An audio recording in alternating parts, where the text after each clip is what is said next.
Bonsoir à tous et bonne journée mondiale de la radio à vous, notamment à tous nos confrères de la radio nationale. On va d'ailleurs recevoir un sur le plateau de Grand Rendez-vous ce soir, nos confrères de Radio Alafia, de Atlantique FM et autres.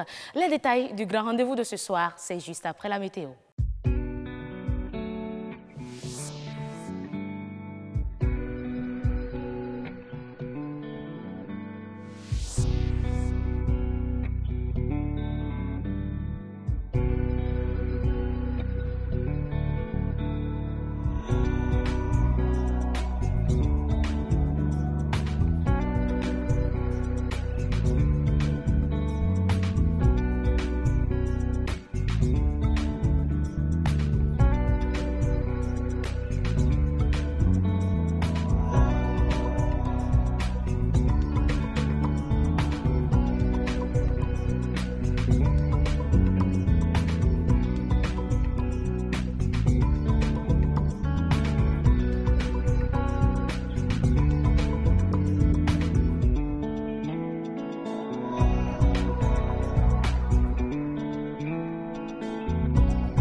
Alors, le 13 février de chaque année étant consacré à la radio, et oui, l'UNESCO célèbre la Journée mondiale de la radio, une journée consacrée cette fois-ci au sport. On aura sur ce plateau Aristide Cotanou, il est le chef division sport de notre radio nationale ici. On va le recevoir tout à l'heure pour parler de cette célébration. Vous le voyez d'ailleurs déjà à travers les images. On va échanger avec lui tout à l'heure. Le grand rendez-vous également, c'est Nature et Bien-être. Nature et Bien-être qui reçoit ce soir une nutritionniste. Elle répond au nom de Alvine Djogbenou. Avec elle, on va parler du sevrage des bébés, comment réussir le sevrage après allaitement maternel.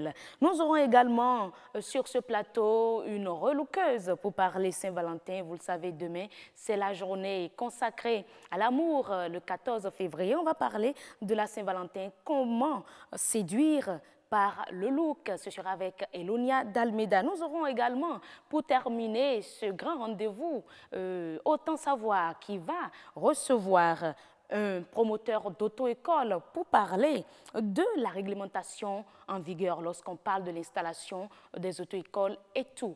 Mesdames et messieurs, voilà ce que nous avons prévu pour le grand rendez-vous de ce soir.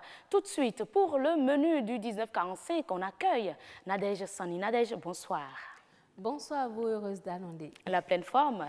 Je vais très bien ce soir, heureuse. D'accord, alors on va y aller avec le menu. Merci à vous, heureuse. À 19h45, vous aurez un reportage sur la gestion de l'eau par les cultivateurs. Comment retenir l'eau pour en faire un usage en période de sécheresse? La question sera abordée au cours de cette édition. Demain, 14 février, le monde entier célèbre la fête de l'amour. Nous vous proposons deux sujets sur cette fête célébrée depuis le XIVe siècle. Comment les confessions religieuses perçoivent-elles la Saint-Valentin et aussi les adolescents? Vous allez les entendre. Voilà donc, heureuse, le résumé du journal à 19h45. Merci donc à vous. On vous retrouve tout à l'heure donc pour le développement de tous ces sujets. Alors, mesdames et messieurs, le premier plateau installé sur le grand rendez-vous de ce soir, c'est l'Espère.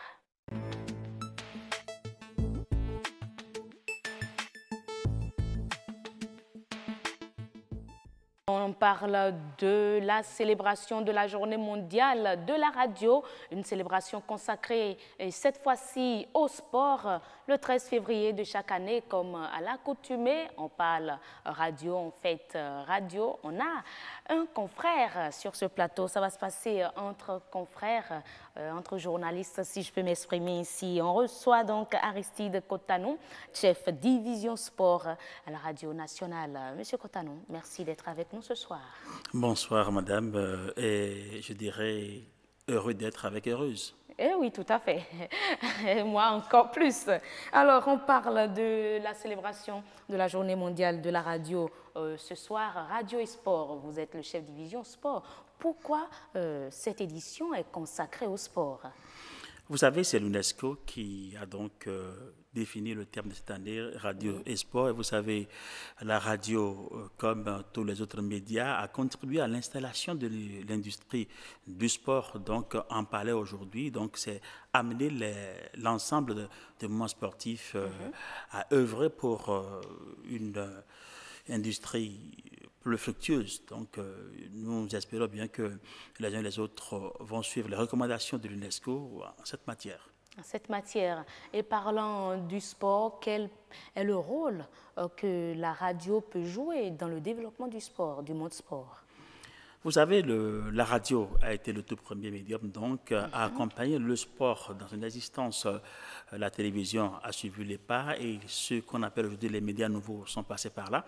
Mais la radio en elle-même a été donc la toute première à accompagner le sport sur trois choses. Les trois choses, je parlais des trois S. D'abord les supporters, le sponsoring et les subventions. Sans la radio, on ne peut pas avoir les supporters au stade et les supporters sont venus pour soutenir le sport, donc donner un coup de pouce donc, à tout ce qui existait en matière d'organisation et de gestion du sport par les structures donc avisées, les structures qui ont en charge d'organiser le sport. Le sponsor est venu, les sociétés entreprises sont passées par là pour mettre un peu un coup d'accélérateur financier pour que le sport marche. Et la radio a été là pour relayer tout ça. La radio a été là pour parler un peu des subventions de l'État. Donc, la lettre S est revenue 3 fois.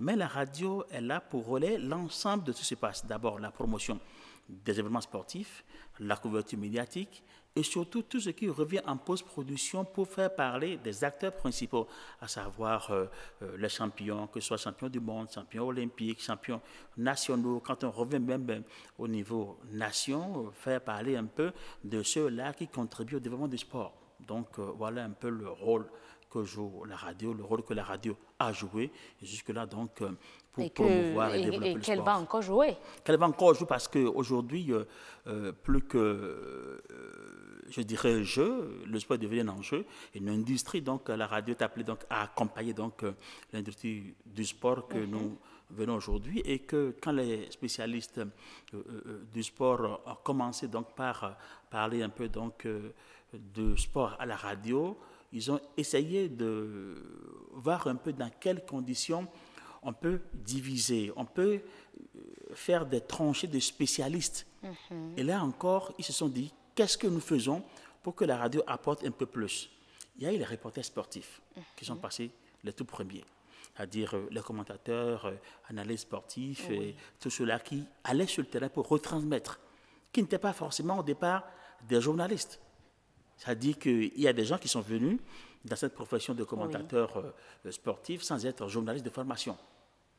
Ils sont passés par là, on a eu des juristes, on a eu des géographes, on a eu même des hommes de police, on a eu un peu de tout. Juste par passion, par amour pour la chose et qui sont revenus dedans.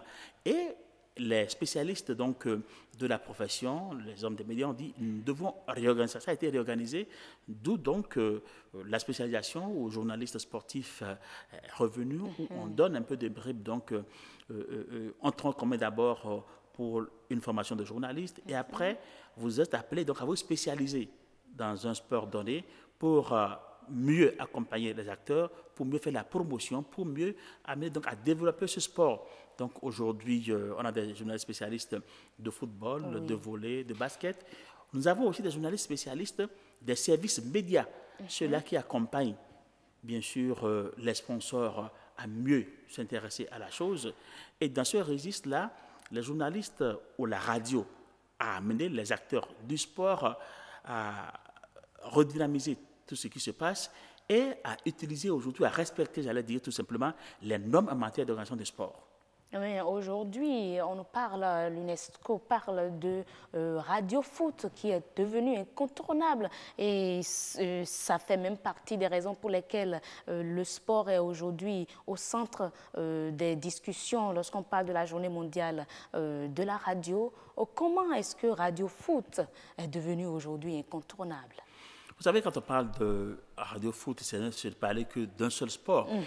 Quand on parle de sport dans son ensemble, c'est un mouvement sportif global où on parle de beaucoup de choses incontournables parce qu'aujourd'hui, le sport donne une identité. Identité à toute nation, identité à un être humain d'abord. Est-ce parce quand on parle sport, on retrouve globalement, je dirais, le foot? Non, en fait, le football, c'est le sport roi. Parce qu'on le veuille ou pas, c'est ce qui est plus développé dans notre pays. En fait, dans notre pays, oui, au Bénin. Voilà. Mais ailleurs, ce n'est pas le foot. Quand vous allez, par exemple, en Afrique du Sud, c'est le cricket. Quand vous allez aux États-Unis, c'est le baseball. Vous allez dans d'autres nations, c'est le basketball. Ainsi de suite. Le foot, c'est vrai, c'est le sport, on appelle le sport roi qui draine du monde, qui crée la passion et tout. La grosse richesse même autour du sport passe par le foot, parce que beaucoup de pays pratiquent le foot aujourd'hui. Mais quand on parle du sport dans son ensemble, dans son existence, pourquoi est-ce que le sport devient incontournable? Le sport est un véritable vecteur de communication, de solidarité. Le sport est devenu un vecteur de brassage, donc d'unification des peuples et tout ça. Et surtout, quand nous allons à la recherche de plus-value, nous passons aussi par le sport. Et des pays sont appelés, donc, sont amenés aujourd'hui à faire du sport. Le sport incontournable, je vous donne donc deux exemples. En Haïti, par exemple, pour faire cesser la guerre, on a dû organiser un match de football. Le Brésil contre le reste du monde. On a, à Sarajevo, organisé un meeting d'athlétisme. Et le jour de cette compétition, il n'y a pas eu de guerre. En Haïti, ça a contribué au dégel complet donc, de tout ce qui s'est passé et nous sommes arrivés donc à maîtriser les choses. Donc, le sport dans son ensemble est pour la paix, le sport dans son ensemble est pour la recherche donc de plus-value, de la richesse donc chaque pays. Il y a des pays dont les ressources sont basées donc sur le sport. Quand vous allez en Jamaïque aujourd'hui, quand un garçon comme Usain Bolt se lève pour sortir, pour aller courir, c'est 300 personnes environ qui drainent derrière lui. Et tout cela doivent aller dans un pays, payer un billet d'avion, un hôtel, prendre leur chambre, je dirais en global, hébergement, restauration. Et en retour, ils reviennent avec d'autres choses. Donc ça produit un peu de devises et puis c'est bon pour le pays. Aujourd'hui, la Namibie, par exemple, un pays pauvre de l'Afrique australe, a été pendant longtemps connu parce qu'il y avait Frankie Fedeli, qui avait donc le drapeau namibien qui partait. Il était plus connu même que le président de la Namibie. Quand vous prenez les Mozambicains, Marian Lourdes Mutola était plus connu que tous les politiciens mozambicains. Voilà un peu. Ce qui est sûr, je dirais que c'est d'ailleurs à travers la radio que beaucoup ont connu à ses débuts le président libérien aujourd'hui. C'est vrai que George Weah, j'ai eu la chance, ça je le dis avec beaucoup de fierté, en 2002, le match d'ouverture de la CAN Mali 2002, entre les Aigles du Mali et l'équipe libérienne. George Weah était encore capitaine. J'ai eu la chance de faire ce match-là, donc en direct sur Radio Bénin. Et je peux vous dire que c'était une fierté pour moi de savoir qu'il est devenu chef d'État et président. Et on espère qu'il va faire beaucoup pour le sport dans son pays et pourquoi pas en Afrique. Il a promis faire beaucoup pour le sport. Beaucoup pour le sport aujourd'hui. J'espère que si un monsieur comme George Weah, Mr. George, comme on l'appelle, arrive donc à prendre ce poste de chef d'État, il va parler aux autres chefs d'État. Il va les amener à comprendre un peu ce qu'il faut faire pour que le sport marche. Et puis tout ça, c'est la radio qui amène. Tout à fait. Quand nous sommes dans le direct, nous sommes plus proches de l'événement, nous sommes plus proches de vous qui nous écoutez. La télé vient après. Après. Mais nous savons qu'on parle sport beaucoup plus le foot, mais il y a d'autres disciplines. Et aujourd'hui, on nous parle de l'équilibre de l'information entre le sport féminin, le sport paralympique et le sport olympique. Oui, c'est vrai qu'il y a un déséquilibre. Vraiment. Ça, Est-ce qu'on peut c'est vraiment indépendant même de la instaurer volonté des l'équilibre? reporters sportifs. C'est indépendant de la volonté des reporters sportifs. Et là où je parlais juste de deuxième, on parle de quatrième, mais je parle de deuxième. Je parlerai du marketing et du management. Le marketing, c'est d'abord les sociétés, les annonceurs qui viennent sur les événements. Et eux s'intéressent plus au sport olympique, où les gens sont plus valides, où on fait des records, où on produit donc beaucoup de passion, beaucoup de vivacité. Ils s'intéressent plus à ça. Et là, ça draine le monde vers les sports olympiques. Et du coup, qu'on le veuille ou non, la radio ainsi que d'autres médias vont vers là-bas. Le sport féminin n'était pas bien développé et incrusté dans le reste du sport. Parce qu'aujourd'hui, on parle de foot féminin, de hand féminin, le sport collectif et tout ça. Mais quand on parle globalement de Jeux olympiques, on dit basket féminin, foot féminin, mais tout ça, c'est dans le mouvement olympique. Donc, le sport féminin est noyé dans l'ensemble du sport olympique. Mais où en est d'ailleurs le Bénin lorsqu'on parle du sport féminin? C'est vrai que le foot féminin au Bénin n'est pas ce que nous souhaitons. Mais aujourd'hui, quand on parle de sport féminin, au karaté, nous avons Ganero, qui est très bien au karaté, champion d'Afrique. Quand nous prenons l'athlétisme, nous avons deux dames, Odela Hawanou et Yarigo Noeli. Nous avons d'autres dames dans d'autres sports individuels, au tennis, au judo, au taekwondo, des dames. Mais je crois qu'il y a quand même au niveau du foot, au niveau du foot, on a eu à prendre une équipe nationale du foot féminin. Est-ce qu'au Bénin, ça va réellement prendre corps? Ça va prendre corps quand les dirigeants vont changer les normes, vont revoir les normes d'organisation et de gestion.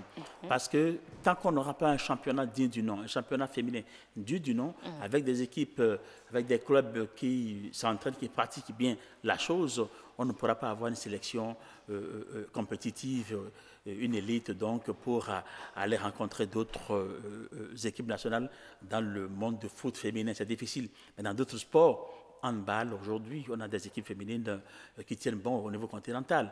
Quand nous prenons l'équipe espoir donc, de Challenge Trophy féminin, qualifiée pour le Challenge Trophy mondial, c'est des dames. Donc c'est seulement au foot que ça ne marche pas, parce que ce n'est pas encore bien organisé. On aura peut-être le temps de vous recevoir pour parler du foot. Le foot, précisément le foot féminin au Bénin. Pourquoi il y a toute cette guerre. On va en parler. Peut-être que c'est des crises de, je dirais, de personnes. Mais avant de vous laisser partir, est-ce que, selon vous, vous qui êtes chef division en sport à la radio nationale, est-ce que vous pensez que l'information est équilibrée lorsqu'on parle de l'information que fournissent les reporters sportifs? C'est notre rôle d'abord de donner l'information équilibrée, d'équilibrer l'information, c'est notre rôle. Maintenant, qu'est-ce qui est fait? Dans la collecte, dans le traitement et la diffusion, c'est notre rôle de respecter un peu la déontologie du métier. Et nous le faisons. Nous le faisons. C'est pourquoi vous n'entendrez nulle part que la radio nationale a été épinglée par telle ou telle association chargée de réguler l'information. Donc les journalistes sportifs de la radio nationale sont des modèles. C'est ce que vous voulez nous faire dire? Des modèles qu'il faut suivre surtout. N'est-ce pas? Je les recommande. Vivement. Merci beaucoup. Merci Aristide Cotonou, chef division sport à la radio nationale. Avec lui, donc, on parle de la journée mondiale de la radio, une journée consacrée en cette année au sport. On a eu son avis sur le rôle que la radio peut jouer ou a joué et va encore continuer par jouer dans le développement du sport. Merci déjà à vous, Monsieur Cotonou. On se dit bonne soirée et par anticipation, bonne fête de la Saint-Valentin. Si vous êtes oui. un amoureux. Très amoureux, N'est-ce pas? oui, très amoureux de mon épouse, de mes enfants, très amoureux De de vos tout ce qui parents. m'entoure, de mes parents. Oui, et j'ai été très heureux d'être à côté d'Heureuse. Eh oui. Bonne fête à vous aussi. Merci beaucoup, merci. Alors, mesdames et messieurs, après donc l'espère, nous allons recevoir ici Agnat Bello et son invité. Et oui, c'est autant savoir.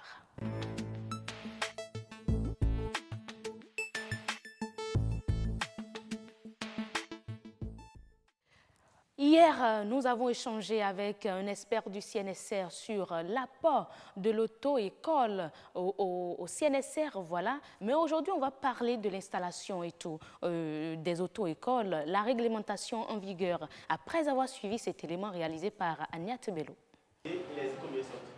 Donner une formation de base en code de la route et à la conduite automobile. Telle est la mission de l'auto-école. Une mission que l'on ne peut s'attribuer sans respecter les normes fixées par la direction des transports terrestres. Pour ouvrir une auto-école au Bénin, il faut être d'abord béninois, avoir son casier judiciaire à jour, il faut avoir un certificat de résidence, son certificat d'aptitude professionnelle et pédagogique de moniteur d'auto-école, avoir une expérience au moins de 5 ans, avoir le permis au moins de 3 ans. Il faut demander à avoir l'autorisation pour l'ouverture d'auto-école. Il faut déclarer aux impôts. Il faut également avoir des moniteurs certifiés en dehors de ton certificat. Il faut également faire une demande au ministre et payer des quittances à la DGTT. Autre que les documents administratifs, un capital conséquent est nécessaire pour la transmission du savoir aux apprenants dans de bonnes conditions. Il faut se doter de matériel roulant adapté et d'un local convenant. Ceci n'est pas sans relation sur les coûts de formation qui diffèrent d'une auto-école à une autre. À l'avènement du changement, nous avons eu quand même un coût qui varie de 60 000 jusqu'à 200 000. Mais le terrain étant sale, parce que nous avons beaucoup de clandos, des établissements clandestins qui n'ont pas les papiers qu'il faut, qui cassent le cou tout le temps, qui a fait que si vous dites que vous allez respecter ce qui est de 60 à 200 000, vous n'aurez pas de clients. Beaucoup s'installent sans avoir leur agrément. Or, ceux-là qui s'installent sans avoir leurs agréments, quel genre de formation ils peuvent donner à ces apprenants? 6 700 francs de quittance pour la Direction générale des transports terrestres, 3 000 à 10 000 francs selon la catégorie de permis pour les frais de quittance du Trésor et le timbre du domaine à 2 000 francs. Tel est l'apport de tout aspirant au permis de conduire par l'autruchement des auto-écoles à l'assiette budgétaire de l'État béninois. Et voilà, on retrouve sur le plateau Ghislain Agbessi, promoteur d'auto-école, qui signe son grand retour sur BB24.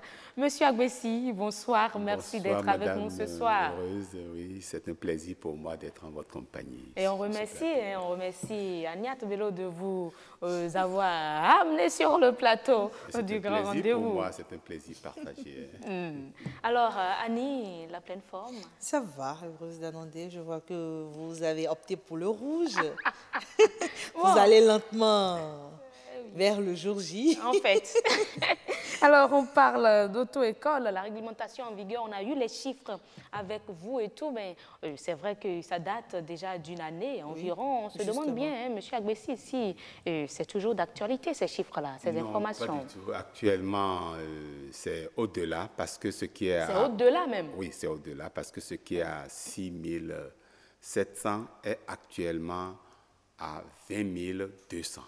Mais à quoi est due cette hausse? Parce que je pense que cela ne s'est pas fait sans justement les promoteurs d'auto-école. On a certainement demandé votre avis. Pas du tout, non. Nous avons contribué à cela. Ça aurait pu être plus important pour les 3 d'inscription seulement, pour la Direction générale des transports terrestres, qui est actuellement Agence nationale des transports terrestres. Oui. Voilà, donc on a échangé avec, surtout avec le nouveau DG.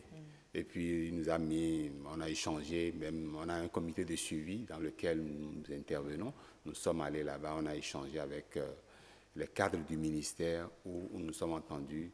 Au lieu d'aller au-delà de ce prix, nous sommes venus pour les droits d'inscription. Et ils vous ont expliqué les raisons pour lesquelles oui, il y a cette hausse? Et ils améliorent. Oui, les raisons sont pertinentes. Nous, au départ, nous étions sceptiques, mais actuellement, nous sommes en train de voir les preuves sur le terrain. D'accord. Vous voyez, ils ont amélioré les conditions d'examen, c'est-à-dire le matériel informatique est plus fiable actuellement.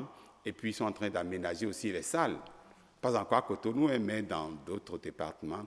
Et aussi, il y a des véhicules à disposition. Et le permis se passe le même jour sur tout étendue du territoire national. Autant de réformes qui sont à l'actif de l'agence. Oui, donc nous remercions le président Talon pour tout ce qu'il fait, pour nous avoir mis à notre disposition. On va pas aller dans ce sens-là. Nous avons mis à la disposition il fait son travail. C'est clair. On est technique ici. C'est vrai, mais vous savez, ceux qui nous ont mis à disposition nous permettent quand même d'évoluer. Mais déjà, moi, j'aimerais savoir, est-ce que la hausse, justement, de ces tarifs-là fait augmenter également les prix que vous pratiquez au niveau des auto-écoles? Aujourd'hui, pour pouvoir avoir son permis de conduire, combien est-ce qu'il faut débourser? Vous savez, toujours, je ne vais pas, Madame Heureuse ne sera pas d'accord avec moi. Vous savez, il y a une concertation avec les promoteurs d'auto-école et nous n'avons pas encore finalisé. Mais actuellement, quels sont les prix que vous pratiquez? Allons de façon concrète. Parce que de façon d'édition nous dira tout de suite que le temps est voilà, nous appliquons actuellement un tarif qui varie de 225 000, sinon 231 000, c'est-à-dire, et le plus bas, c'est 65 000. D'accord, 65 000. Ça dépend des catégories de permis. Voilà, que la Et avant, c'était à combien? Non, la fourchette. Avant, la fourchette était en deçà, hein, c'est-à-dire, ça s'arrêtait juste à 220 000, le maxi, vous voyez, et puis maintenant, les gens prenaient même pour la formation, tout ça, là, prenaient des taux comme 40 000 et autres, mais avant, c'est vrai, il y avait des négociations, parfois avec les promoteurs d'auto-école, qui ont eu à pratiquer des tarifs en fonction de la tête du client. Est-ce qu'aujourd'hui, c'est toujours pareil ou bien c'est en fonction de l'aptitude déjà du candidat? C'est-à-dire, vous jaugez son niveau, vous voyez ce qu'il faut lui apporter, et c'est après ça que vous lui faites une tarification. Voilà, donc nous testons le candidat et nous voyons son niveau antérieur pour savoir ce qu'on a, pour prévoir ce qu'on a à lui donner. Et puis, on lui fait le tarif qui lui permettra d'aller à l'examen dans de bonnes conditions, d'apprendre le code, la conduite, et puis de préparer son dossier pour l'examen. C'est ce que nous faisons. Il faut dire qu'il y a beaucoup de personnes qui nous suivent, qui ont peut-être aussi envie d'avoir un permis de conduire. Nous allons y aller par étapes. Quand vous voulez faire une formation accélérée et quand vous voulez faire une formation normale, quels sont les coûts que vous pratiquez, surtout pour les permis pour conduire les véhicules? Les véhicules automobiles, vous parlez? Oui, pour les véhicules automobiles, ça varie de 120 000 à 231 000. Oui. Voilà. Maintenant, pour les véhicules à 2 roues, pour les motocyclettes, ça varie de 91 000, voyez-vous, 91 000 pour les grosses cylindrées, les A3, et maintenant, les petits cylindrés, nous sommes dans l'ordre de 65 000. 65 000. Pour les A2, pour les tricycles, les véhicules les véhicules à 2 roues, dont la puissance est au-delà de 115 cm3. Voilà. Donc, c'est le prix que nous pratiquons actuellement. Le frais de dossier compris, évidemment. D'accord. Frais de dossier compris. Je crois que cette information était très importante. Oui. Il faut dire que le reportage a montré le fait que dans vos rangs, justement, il y a beaucoup d'auto-écoles clandestines et vous l'avez déploré de tout temps. Jusque-là, quelles sont justement les démarches que vous menez pour pouvoir assainir votre secteur d'activité? Est-ce qu'il y a une association? Oui, nous avons des associations par département. Nous avons également une attestation nationale des auto-écoles ANAEB et nous avons aussi la FNAB qui est aussi là. Donc, tout cela, nous convergeons vers le même idéal, c'est-à-dire assainir notre milieu. il y a des auto-écoles non agréées qui sont ouvertes parfois par des titulaires de diplômes de moniteurs, mais parfois par d'autres, des personnes qui n'ont aucune formation en la matière. Qui normalement doivent avoir l'agrément. Voilà, mais qui ne l'ont pas et qui forment les gens sur le tas et qui présentent malheureusement ces personnes par... Non, c'est parce que les collègues le biais d'autres auto-écoles en règle. D'accord. Bon, une auto-école qui a présenté, qui a formé par exemple à peine une dizaine de personnes, vous voyez cette auto-école présenter à l'examen une soixantaine de dossiers. Ça veut dire qu'il a collecté des dossiers par-ci, par-là. Voilà. Okay. Parce que des gens qui ont formé dans des rues, dans des coins, et ainsi de suite. Et puis, on amène les dossiers vers cette auto-école qui présente des dossiers. Mais l'administration actuellement nous a exigé 20 candidats par véhicule. 20 candidats par véhicule. 20 candidats par véhicule, ce qui empêche ces faussaires. Voilà.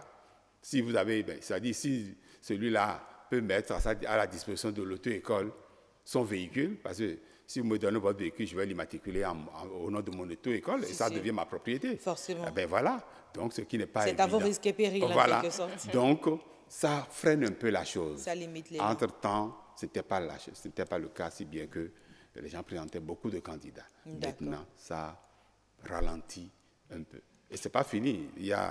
Nous sommes en pourparlers avec la direction et d'autres actions seront menées d'ici là. Justement. Voyez-vous. Oui. Et aussi, en matière de tarifs, nous sommes toujours en pourparlers. Ce n'est pas fini. Nous sommes toujours... C'est toujours en cours. Les réformes sont en cours. Nous espérons justement que les tarifs vont baisser pour pouvoir amener beaucoup de personnes à avoir le permis de conduire. Aujourd'hui, avoir son permis de conduire, ce n'est pas un luxe, c'est une nécessité. Vous l'avez déjà dit sur ce plateau auparavant. Mais moi, j'aimerais savoir, qu'en est-il du contenu des formations que vous donnez dans ces auto-écoles? Est-ce que vous, avec votre expérience, vous avez vraiment l'impression que c'est ce qu'il faut aujourd'hui aux conducteurs béninois pour pouvoir maîtriser le code de la route? Je suis très heureux que vous ayez posé cette question parce qu'il n'y a pas longtemps, du 22 au 24 février passé, du 22 au 24 janvier passé, excusez-moi, la Direction générale de l'Agence nationale des transports terrestres, c'est-à-dire c'est le ministère qui a autorisé. Nous avons fait un séminaire, c'est 3 jours de formation recyclage, que j'ai eu l'honneur d'animer. Donc j'étais le formateur principal. Je crois même que le CNSR, ils en ont parlé hier voilà. Sur ce plateau. Donc je l'ai animé. Et qu'est-ce que vous avez remarqué? Est-ce que le niveau hier? Voilà, non. Malheureusement, heureusement qu'il y a eu cette formation. Ça nous a permis, et heureusement, le directeur des transports, le directeur de cabinet du ministère des infrastructures et des transports, ils ont vu, ils ont assisté à l'exposition de nos lacunes. Et ils ont souhaité que cette formation ait lieu au minimum tous les ans, sinon tous les 6 mois au minimum, ou bien même tous les 2 ans. Bon, ça dépend. Nous allons voir comment organiser cette formation. Parce que vous savez ce qui se passe actuellement, c'est que les fraudes à l'examen ne sont plus possibles. On nous oblige soit à enseigner. Soit vous avez le niveau, soit vous ne l'avez pas aujourd'hui. Ah oui, c'est ça. Et maintenant, ça fait que beaucoup de gens échouent. Puisqu'il y a beaucoup d'échecs, nous avons souhaité... Nous avons compris. Nous avons voulu... L'administration a voulu qu'il y ait cette formation. Nous avons œuvré pour la chose, nous avons participé à la préparation de la formation, nous l'avons donnée. Il y a des documents qui ont été élaborés, et c'est la direction des transports... Pour accompagner les moniteurs d'auto-école. Donc, actuellement, les auto-écoles ont un programme de formation. Nous avons un programme de formation, un programme national de formation. Nous avons un guide du moniteur. Le moniteur ne va plus enseigner. Non. Il a un guide. Il a une boussole. Il a une boussole, exactement, qui lui permet d'enseigner dans de bonnes conditions. Et il a aussi un manuel du candidat dans lequel il y a les questions-réponses qui lui permet d'évaluer aussi les candidats. Si bien qu'actuellement, on a le permis béninois qui veut, mais qui peut. Ça, c'est intéressant. On a le permis béninois qui veut, mais qui peut. On vous aurait compris sur ce sujet, mais je crois qu'on n'aurait pas fait ce plateau sans aborder aussi justement les soucis techniques que vous avez avec vos véhicules. On voit les auto-écoles circuler dans la rue avec des véhicules branlants. Qu'est-ce qui est fait à ce niveau? C'est une réalité. Qu'est-ce qui est fait à ce niveau? Et c'est pour cela que l'administration actuellement veut que... Ils nous ont aidés. On a échangé, on a évalué ce que peut coûter une formation d'1 heure. Et nous avons vu que nous faisions, c'est-à-dire, nous étions en train de dilapider nos énergies et en fin de compte, nous ne rentrons pas dans... c'est-à-dire, nous ne gagnons rien, mais nous perdons beaucoup. En formant? En formant. Nous avons fait une évaluation. Que le secteur de l'auto-école est très lucratif. Hein? Moi, j'ai reçu non, ce n'est pas lucratif. Au contraire, les gens spéculent, les gens font de n'importe quoi. Et c'est pourquoi vous avez des véhicules branlants, parce que les gens n'ont pas les moyens d'entretenir ces véhicules. On diminue le prix pour faire venir beaucoup de candidats, mais après... Qui exploitent à fond le véhicule. Qui exploitent à fond le véhicule, qui abîment les véhicules, mais on n'a pas les moyens de les réparer.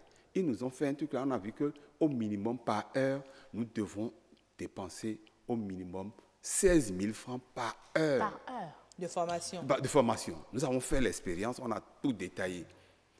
On a tout fragmenté et puis on a vu que si vraiment... vous discutez, nous faisons environ 5 minutes, nous faisons 5 000 francs par heure maintenant.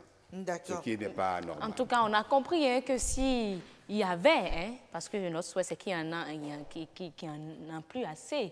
Maintenant, s'il y en avait, s'il y avait assez d'accidents sur nos routes, c'est que les promoteurs d'auto-école également ont contribué assez. Ah oui. Ce qui est sûr, les chiffres étaient alarmants. On était malheureusement. À 700. En 2017, ça a un peu baissé. Ça a été dit sur ce plateau que cela n'est pas sans. Cela n'est pas sans. Toutes les que ça baisse encore plus. Qui sont prises par le ministère actuellement et la direction, surtout la direction de l'Agence nationale des transports terrestres. Merci beaucoup, M. Agbessi. Ça a été un plaisir de vous avoir reçu sur ce plateau. D'accord. J'espère que les téléspectateurs ont apprécié cette balade, au sein des auto-écoles. Heureuse d'annoncer. Merci de nous avoir reçus sur ce plateau. Oui. À la prochaine. À la prochaine, à demain. Oui, à demain, on parle Saint-Valentin, le rouge. Ah, mais elle a commencé. Hein. Vous voyez ses doigts là. Présentez vos ongles là, très rapidement. Vous n'êtes pas sérieux. Ah bon, pas les miens, mon réalisateur. Oui, présentez là, on va voir les doigts là. C'est bien joli. C'est la couleur du jour. Pas? Oui, on est déjà dans la semaine. Ah, donc les bonnes choses vont se passer demain. Hein. Eh oui, heureuse d'annoncer. Et voilà, mesdames et messieurs, on ne parlait pas de Saint-Valentin sur Autant Savoir. Hein. C'est demain, on va en parler. Mais on parlait plutôt des auto-écoles, la réglementation en vigueur.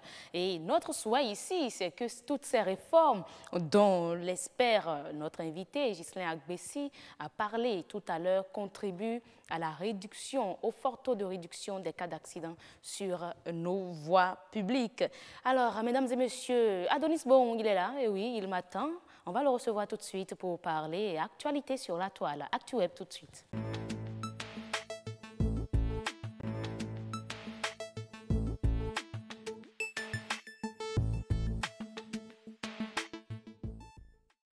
Et Adonis est avec moi pour mon bonheur et pour votre bonheur, mesdames et messieurs. Adonis, bonsoir. Bonsoir, heureuse, mais le dernier mot là, pour votre bonheur. Je préfère retenir ça là et on va analyser. Le reste. On va analyser ça détaillément.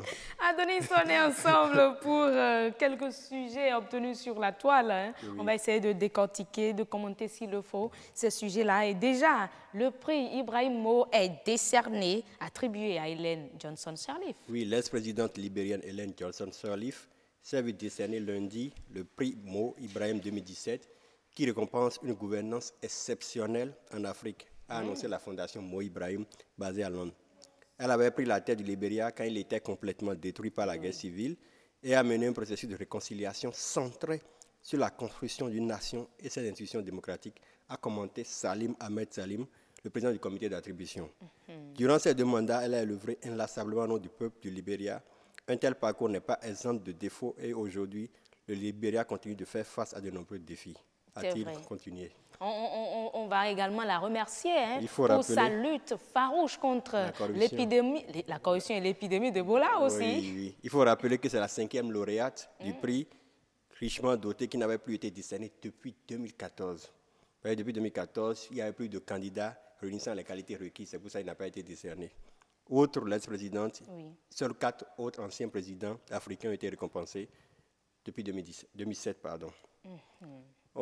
Les lauréats du prix Mo reçoivent 5 millions de dollars versés sur 10 ans puis une allocation à vie annuelle de $200 000. Ah, waouh! Ah ben là, c'est que je ne dirais pas sa retraite. Hein. Après le poste-président, franchement, il n'a qu'à aller se reposer, quoi. Non, je me vois en et vivre mieux après. Je me vois en 2019 recevoir le prix Ibrahim Mo pour une bonne gouvernance au sein de BB24.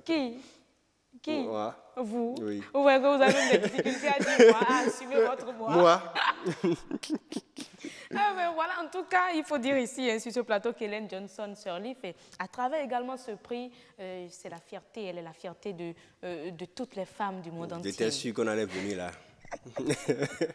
Et oui, on n'en fait pas assez. Nous, les dames, on n'a pas les moyens d'en faire assez. Et quand il y a de ces dames-là qui parlent de la femme en bien à travers le monde, il faut les féliciter, il faut les remercier. Félicitations à elle alors. Et oui, félicitations à vous, les femmes. L'autre information, Adonis, la monnaie, une denrée rare et rentable pour d'autres. Eh bien, vous n'êtes pas allé à un endroit, on ne vous a pas demandé, vous n'avez pas la monnaie.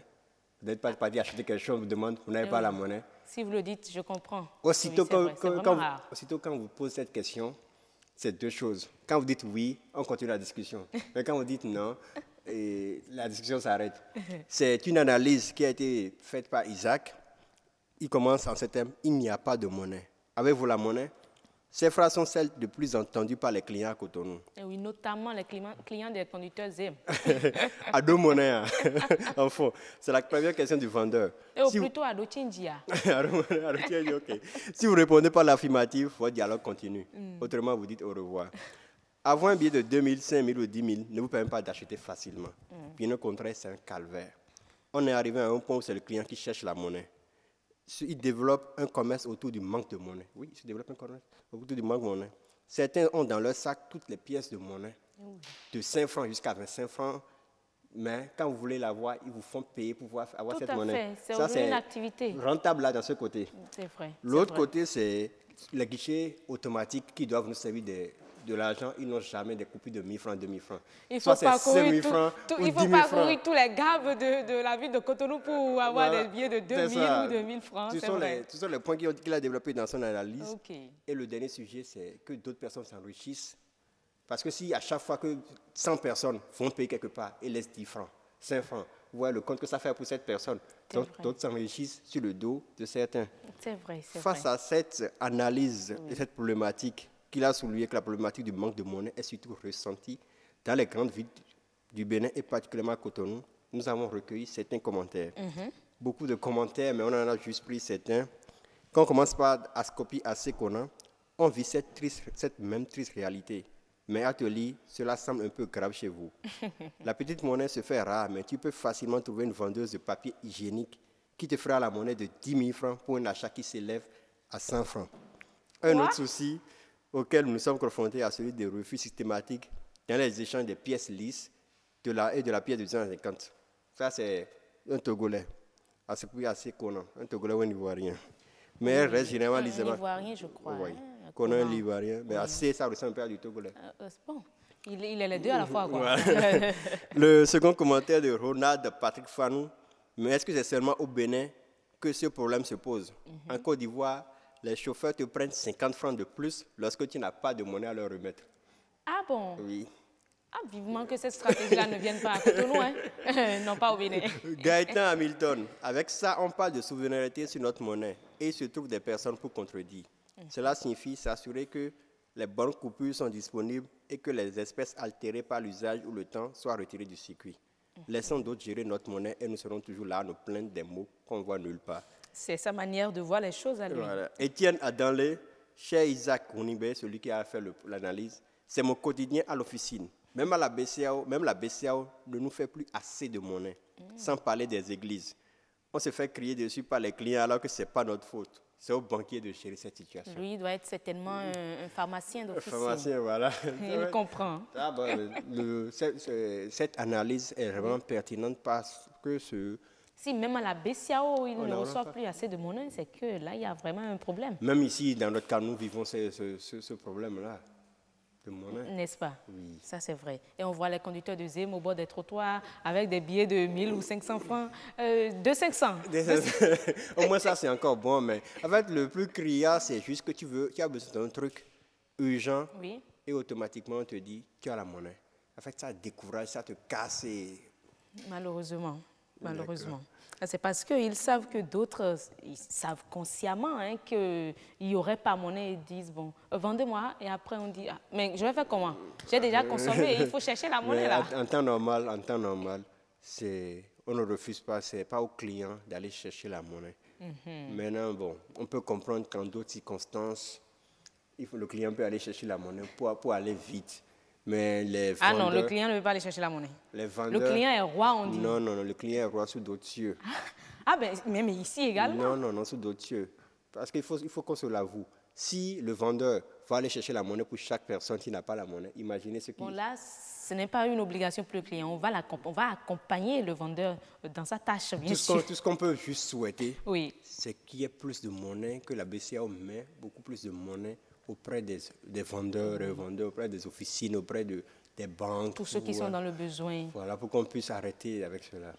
Avec cette situation. Oui. Une autre information, non moins importante, la police chinoise utilise des lunettes de reconnaissance faciale pour repérer des suspects. Ouais. La police de Zhangjiang en Chine a utilisé pour la première fois des lunettes de reconnaissance faciale pour passer au crible les voyageurs dans les gares. Après avoir cette utilisation, 33 personnes ont été ainsi arrêtées. Ce sont là les lunettes. Oui. Comme le rapporte le site du journal du Parti communiste, les autorités ont annoncé que 7 personnes liées à des affaires criminelles importantes, comme du trafic d'êtres humains et des délits de fuite, ont été arrêtées, et que 26 autres qui voyageaient sous une fausse identité ont aussi été interpellés. Il faut souligner que la technologie repose sur une base de données en ligne qui permet, grâce à l'intelligence artificielle, de scanner le visage des gens et qui va en même temps piquer dans la base de données pour voir, comparer avec celle de la police, pour voir les suspects, les bandits en même temps. Je vois maintenant comment cela se passe. Mais ça, c'est une initiative, c'est une innovation. C'est intéressant quand on l'a, mais l'inquiétude, c'est ce que certains soulèvent, c'est la nation dans laquelle cette technologie est tombée. Pourquoi ça doit être une inquiétude? Pour certains, la Chine, avoir développé cette technologie, c'est l'inquiétude, ça. En tout cas, ce n'est pas de fausses lunettes, ce qui est sûr. Moi, j'aurais souhaité avoir ces lunettes-là pour autre chose. Pour autre chose. Si notre chef d'édition nous le permet, parce que, voilà, il nous accorde encore 1 minute le temps de suivre le journal. On va poursuivre donc, Adonis. L'autre information, une scout école. Non, une scout est cool. Voilà. Scout, oui, aux États-Unis, une scout a vendu près de 300 paquets de biscuits en moins de 6 heures. Mais oui, sa stratégie est toute simple. Elle est partie se positionner dans un coin de vente de cannabis. Donc, mais la voilà, je crois. Voilà. On vient de la voir là tout de suite. Oui, merci beaucoup à la réalisation. Donc, c'est une petite en plus. Oui, elle est partie se positionner devant un camp de vente de cannabis. Oui. Donc, à ce moment, quand les gens finissent de payer, de consommer, ça développe chez eux une faim. Donc là, elle est là pour les servir. Voilà, ce qui l'a permis de faire. On va peut-être s'arrêter sur cette information. Et oui, une très belle initiative, une très belle technique de marketing de cette jeune fille-là. Voilà. Adonis, mon chef d'édition dit « c'est terminé, c'est bon, c'est bon, c'est bon ». Et oui, Patrick Adiagodjou, c'est bon, on va y aller. Adonis, on se dit à tout moment. Voilà. Mesdames et messieurs, il est 19h45. Et oui, on va suivre le journal avec Nadège Sani tout de suite.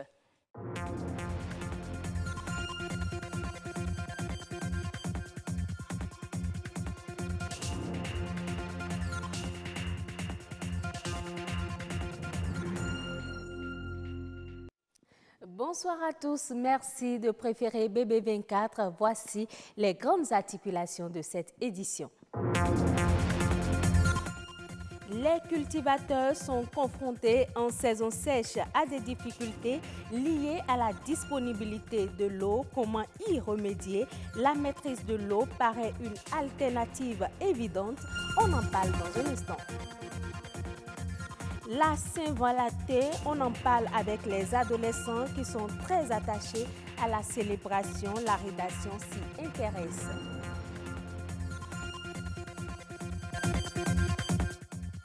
À suivre également les appréciations des différentes confessions religieuses sur la célébration de cette fête dite de l'amour.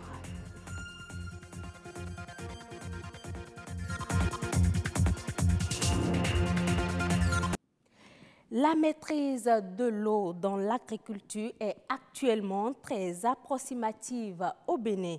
Il existe peu de barrages et d'aménagements hydro-agricoles malgré les grandes compétences dont regorge le Bénin dans le domaine. Les cultivateurs font souvent face à un manque d'eau en saison sèche. Comment arrivent-ils à surmonter cette difficulté? Élément de réponse dans ce reportage de Destonia Bigot et Estelle Pazou. L'adaptation aux conséquences des changements climatiques constitue un enjeu majeur, surtout en ce qui concerne la maîtrise de l'eau dans le domaine agricole. La gestion des eaux de pluie est aujourd'hui une nécessité pour assurer une bonne productivité. Ici, sur ce site de maraîchage, les maraîchers creusent des puits et des forages pour leurs besoins en eau. Au temps de la pluie, nous ne stockons pas l'eau quelque part. Mais ce que nous avons est que nous avons deux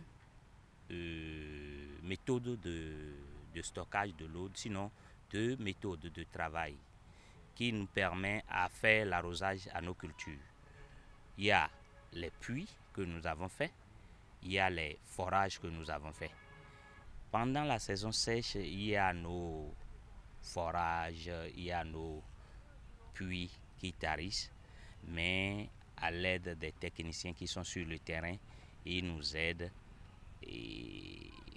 à ce que nous essayions d'arroser nos cultures pendant la saison sèche. Et aussi, il faut beaucoup arroser pendant la saison sèche. Tel que la laitue, il faut arroser 3 à 4 fois. Fatigués de se battre seuls, les producteurs interpellent les autorités compétentes. Je demande à nos autorités de penser à nous, de nous aider. La machine, tout le monde n'a pas les moyens de payer les machines. C'est à l'aide des arrosoirs qu'ils arrosent, qui est une méthode très archaïque, difficile à arroser. Selon le magazine Essor des organisations de décembre 2017, l'agriculture mobilise au Bénin 110% des personnes en âge de travailler et fournit 33% du produit intérieur brut. Des chiffres qui montrent à suffisance qu'il serait opportun de régler les problèmes liés à l'eau pour le plein essor de l'agriculture. La Saint-Valentin fait partie des fêtes les plus médiatisées. Elle suscite intérêt et curiosité auprès de toutes les couches de la population. Ces impacts se font également ressentir dans le rang des adolescents, particulièrement en milieu scolaire. Rodrigue Blondoumet et Jennifer Sachivi ont parcouru quelques lycées et collèges. Suivez plutôt. Ils constituent une frange importante de la population et sont beaucoup plus au cœur des nouvelles méthodes de communication. Pour les lycéens, la Saint-Valentin n'est pas un sujet tabou. Mais entre l'image renvoyée par les médias et la perception de leur entourage à l'endroit de cette fête, ils choisissent ou non de la prendre en compte. Ce n'est pas une fête en tant que telle. C'est juste que beaucoup en profitent pour faire leur commerce. Ils en profitent pour organiser des soirées et puis on sait tout ce qui se passe dans une soirée. C'est pas très bénéfique, surtout pour nous les filles. C'est plus rencontrer au niveau des grandes personnes. Mais dans le milieu scolaire, entre camarades, il leur arrive de fêter ça entre eux d'une façon ou d'une autre. Ils se disent que c'est la fête de l'amour. Ils s'habillent en rouge parce que le rouge symbolise la passion. Et puis, il y en a qui ne viennent pas au cours dans notre milieu scolaire, par exemple, pour aller fêter. Je crois que la Saint-Valentin, pour les élèves, c'est pas ce qu'il faut. Pourtant, bon nombre d'entre eux entendent célébrer le 14 février comme il se doit. Et pour cela, pas question de lésiner sur les moyens. J'ai vu des apprenants qui se cotisent, qui organisent la tontine pour pouvoir juste offrir à leur amoureux entre griffes le cadeau. Et puis il y a une certaine fièvre que l'on note dans l'organisation de cette fête-là. Et le jour de la fête, même quand vous venez dans le collège, vous allez voir des élèves qui sont habillés en rouge. Il y en a qui viennent avec des gâteaux qu'ils partagent à 10 heures. Donc pour eux, c'est une fête qui ne doit pas passer inaperçue. Je me rappelle une année ici, il y a des élèves qui sont venus le jour-là en pullover par-dessus rouge non, c'est au portail qu'on leur a refusé l'accès. Parce que lorsqu'il y a ça, c'est que toute l'école est braquée sur ça. Donc aujourd'hui, c'est Saint-Valentin et les cours ne se déroulent pas normalement. Plusieurs facteurs conditionnent l'attachement de certains lycéens à la fête de la Saint-Valentin. L'environnement immédiat y est pour beaucoup. Quand vous êtes dans une classe et que vos copines préparent cette fête-là et que vous n'avez pas les moyens de préparer la même fête, on est frustré. Vous vous sentez marginalisé. Donc pour cela, on s'arrange pour trouver les moyens. Mais ce n'est pas une pratique ancrée dans nos mœurs sociales en Afrique. C'est importé et beaucoup de personnes n'y voient pas cela d'un bon œil. Mais comme les enfants sont tout le temps devant la télé, l'environnement nous conditionne, donc les enfants ils ont envie de faire comme les autres sans réellement savoir la Saint-Valentin, ça veut dire quoi. Les enfants aujourd'hui s'accrochent à des choses qui ne les avantagent pas souvent parce qu'ils sont innocents, ils sont ignorants de tout. Il y a des parents aussi, ils font les amoureux à la maison, les enfants vont voir tout ça là en rouge parce que papa et maman, on va Saint-Valentin. Les enfants sont influencés par tout ça. Pour éviter des déviances, un recadrage s'impose donc. Il est vrai qu'il y a plus de sujets tabous aujourd'hui, mais nous avons le devoir quand même de protéger les enfants parce qu'ils sont à l'école. Mais nous avons également un devoir en tant que parents, et j'exhorte les parents d'élèves à pouvoir canaliser tout cela. Il y a des enfants qui disent qu'ils aiment vraiment, qui ne mangent pas. Parce que quand dans la journée, ils ont un petit problème avec leur petit ami, au coup, vous sentez en même temps que l'enfant ne se donne pas. Qu'est-ce que tu as? C'est mon copain qui m'a écrit hier, il m'a dit de sales mots, donc je ne disais pas ça.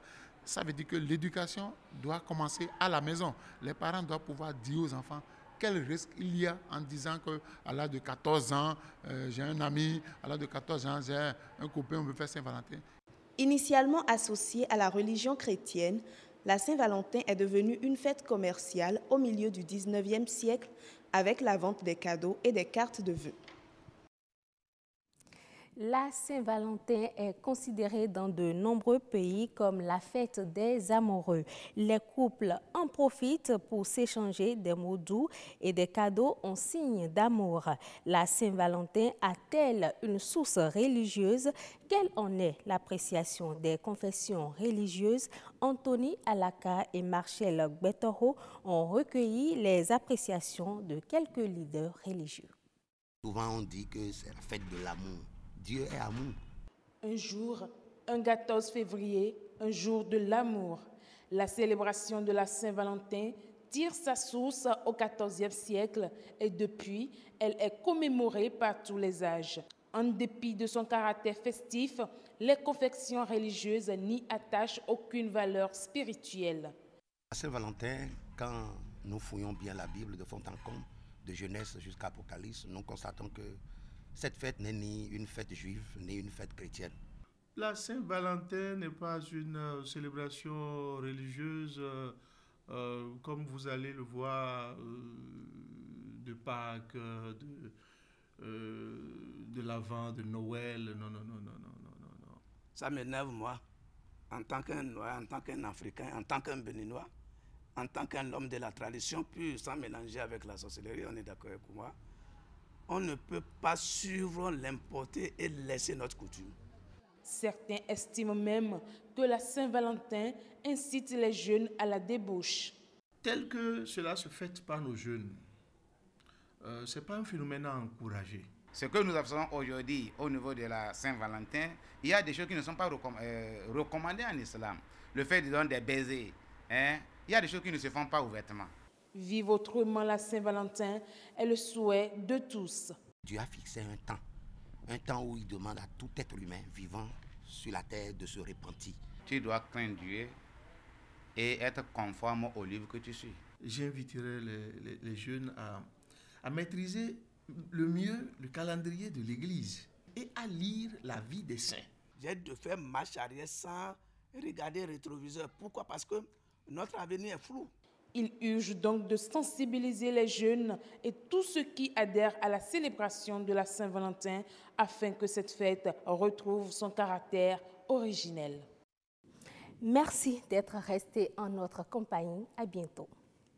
Merci. Merci Nadège Sani. J'aurais aimé que la diffusion de ces reportages ayant trait à la Saint-Valentin soit faite le 14 pour qu'on puisse échanger un peu, mais n'empêche, on a eu, c'est un avant-goût, je dirais, que nous propose la rédaction de BB24 et on a eu des têtes pensantes des différentes religions ici au Bénin. Pour certains, on ne peut pas suivre l'importé. Nadège, on ne peut pas suivre l'importé et laisser notre culture. Et pour d'autres, vu l'ampleur que prend la célébration de cette fête-là, de la fête de Saint-Valentin, notre avenir, je ne dirais pas notre avenir, l'avenir n'est pas en tant que tel rose pour nous. L'avenir est flou selon certains. Que représente la Saint-Valentin pour vous alors, Nadège? Avec la Saint-Valentin, l'avenir est flou selon vous? Contrairement à vous, Heureuse, pour moi, la Saint-Valentin, c'est la fête de l'amour. Il y a l'amour fraternel, l'amour maternel. Donc, ce jour-là, vous exprimez votre affection à tous ceux que vous aimez, que ce soit vos collègues. Ce jour-là, demain, je serai déjà en rouge. Et puis, quand je serai sur ce plateau, je viendrai vous dire, Heureuse, je vous aime. On a besoin d'amour dans le monde. Donc, c'est la fête de l'amour. Ce n'est pas uniquement la fête des amoureux. Parce qu'ils ont parlé d'embrasser. Il y a des religions qui interdisent cela et tout. Ce qui est sûr, si on comprend bien Nadège Sani, en célébrant la fête de l'amour, l'avenir n'est pas flou. L'avenir ne sera pas flou. Pas du tout, puisque si vous aimez vos parents, vous avez en retour leur bénédiction. Demain, appelez votre papa très tôt le matin et dites-lui: papa, je t'aime. Maman, je t'aime. Mon frère, je t'aime. Ma soeur, je t'aime. Red Chef, je t'aime. Réalo, je t'aime. Cadreur, je t'aime. Gilles Armel Beyrin, le réalisateur de ce soir, Nadège Sani vous dit: je vous aime. En tout cas, Nadège Sani, voilà, merci d'avoir échangé avec moi sur ce sujet-là. La fièvre de la fête, on y est, mais bon, on a eu l'avis de cette tête pensante des diverses religions ici au Bénin. La fête de la Saint-Valentin, c'est l'amour. Donc, demain, il n'y a pas de haine. Pas de haine demain. Il faut l'amour. Il faut partager l'amour à tout le monde. Nadège Sani, merci beaucoup. À demain. Merci, Heureuse. Pour partager ensemble l'amour. Bien sûr. Et voilà, mesdames et messieurs, on va recevoir après donc Nadège, notre invité de Nature et Bien-être, pour parler d'allaitement maternel. Comment réussir le sevrage à son enfant? On va en parler avec une nutritionniste, Alvin Djogbenou. Le dernier plateau, et oui, on va clôturer ce soir en beauté, c'est beauté au pluriel, le dernier plateau, avec Elonia Dalmeda et Corinne Bocor. Voilà, elle est relookeuse. Avec ces deux dames, on va parler de la Saint-Valentin. Et oui, on va parler de la Saint-Valentin, comment réussir ou comment séduire, voilà, par le look. Mesdames et messieurs, avant donc beauté au pluriel, on va recevoir notre nutritionniste sur Nature et Bien-être.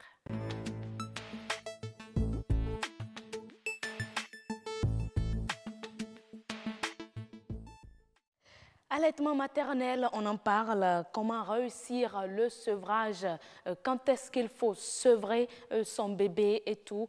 Nous allons avoir l'avis des populations ici, des populations à qui Peggy Waridi a attendu le micro de BB24 pour avoir leur avis pour vous. On suit, on revient. Pour moi, le sevrage, c'est une sorte d'arrêt à l'allaitement d'un enfant, d'un bébé. Le sevrage, c'est un processus qui aboutit à une interruption de l'allaitement, de l'alimentation de l'enfant par le lait maternel. Un enfant qui grandit, à qui on doit sevrer, à 1 an déjà, on sait comment l'allaiter. On ne l'allaite plus régulièrement comme on le faisait auparavant. On peut commencer par la journée. Allaiter seulement l'enfant la nuit et le sevrer dans la journée. Ça commence par là. Et progressivement, on étend le sevrage à la nuit. Et là, le sevrage est définitif. L'enfant doit avoir 1 an et demi avant d'être sevré. Les pédiatres recommandent l'âge de 2 ans. En tout cas, ce qui est sûr, un enfant ne peut pas allaiter toute sa vie. Il y aura un âge où il doit forcément être sevré. Donc, dans ces cas, jusqu'à 2 ans, il y a d'autres jusqu'à 2 ans, ils vont jusqu'à 2 ans sevrer un enfant. C'est par rapport à l'état de l'enfant. Si l'enfant est bien portant, de 1 an et demi, c'est bon. Et si la maman aussi, elle ne fait rien, elle est une ménagère, elle reste à la maison, elle n'a pas d'autres activités que de laisser l'enfant à la maison, elle peut le sevrer à 2 ans. Je pense que ce n'est pas facile de sevrer un enfant puisque l'enfant était habitué au lait maternel. Nous les mamans, nous faisons vraiment tout un effort parce que ce n'est pas facile de voir toujours un enfant pleurer. C'est ce qui fait que souvent d'autres, avant de le sevrer, on achète certaines choses. À chaque fois quand il va pleurer, tu vas lui donner ceci, les yaourts. Si tu es fonctionnaire, tu dois demander un congé pour rester à la maison afin de mieux nourrir ton enfant. Merci donc à vous, Peggy Baguidi, pour avoir recueilli l'avis des populations et surtout des dames, celles qui sont concernées par le sujet du jour, le sevrage. On en parle donc avec Alvin Djogbenou, nutritionniste. Bonsoir, merci d'être avec nous. Bonsoir, madame la journaliste. Bonsoir, heureuse, tout simplement. Bonsoir, heureuse. Et au passage, vous êtes toute rayonnante. Et ça dit que ce sont les couleurs de la Saint-Valentin, du rouge, du blanc et tout. Oui, on annonce les couleurs de la Saint-Valentin. Ah, donc vous aussi, vous êtes amoureuse, même si c'est de... Je suis mariée, donc je suis amoureuse nécessairement. Ok, donc on parle du sujet du jour, le sevrage. Vous avez eu l'avis des populations, oui. Votre réaction déjà? Oui, ok. Bon, le sevrage, comme certains l'ont dit, déjà, oui. Le sevrage, c'est l'arrêt de l'allaitement au sein par l'enfant. Par l'enfant? Oui. L'arrêt de l'allaitement, ça peut être complet. Ça peut être complet. On parle de sevrage abrupt ou progressif. Complet, là, ça se passe, oui, c'est-à-dire? C'est-à-dire que vous levez par exemple un matin, vous dites compte tenu des conditions données, vous arrêtez le sein à l'enfant. C'est un sevrage abrupt. Wow. Oui. Compte tenu des conditions, soit la maman elle est malade ou contrainte de voyager. Il y a plusieurs situations qui peuvent amener la maman à vite sevrer son enfant. Et souvent, ce sevrage abrupt, il est traumatisant pour l'enfant. Voilà. Oui. Parce que c'est brut quand même. Oui, c'est brut. Oui, et après, il y a le sevrage progressif.